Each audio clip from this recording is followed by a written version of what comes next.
More than 80% of ఇండియన్స్లో protein deficiency అన్నది WHO ఇస్తున్న సర్వే.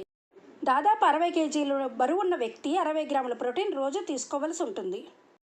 కానీ ఆహారంతో భర్తీ చేసుకోవడం ఈ రోజుల్లో కుదరదు కాబట్టి సప్లిమెంట్స్ యాడ్ చేసుకుంటూ ఉంటాము. కానీ బయట మార్కెట్లో అడుగు పెడితే మనకి నెంబర్ ఆఫ్ ఆప్షన్స్, చాయిసెస్ ఎన్నో కనిపిస్తున్నాయి. మార్కెట్లో కనిపించిన ఏదో ఒక ప్రోటీన్ వాడేయడం కాకుండా ఒక అవగాహనతో ప్రోటీన్ని సెలెక్ట్ చేసుకోవాల్సిన అవసరం ఉంది. ఇక్కడ ఉదాహరణకి ప్రోటీన్ కనుక మనం చూస్తేను 10 గ్రాముల ప్రోటీన్ తీసుకుంటే కేవలం 2 గ్రాములు మాత్రమే మన శరీరానికి ప్రోటీన్ అందుతోంది. అదేవిధంగా రెండొక కంపెనీ ఒక ఉదాహరణ చూస్తేను దీనిలో 10 గ్రాముల ప్రోటీన్కి జస్ట్ 3.5 గ్రామ్స్ మాత్రమే ప్రోటీన్ మనకి శరీరానికి వెళ్తోంది. అదే యాంబే న్యూట్రిలైట్ ప్రోటీన్ అన్నది ప్రతి 10 గ్రాములకి 8 గ్రాముల ప్రోటీన్ మన శరీరానికి వెళ్తుంది.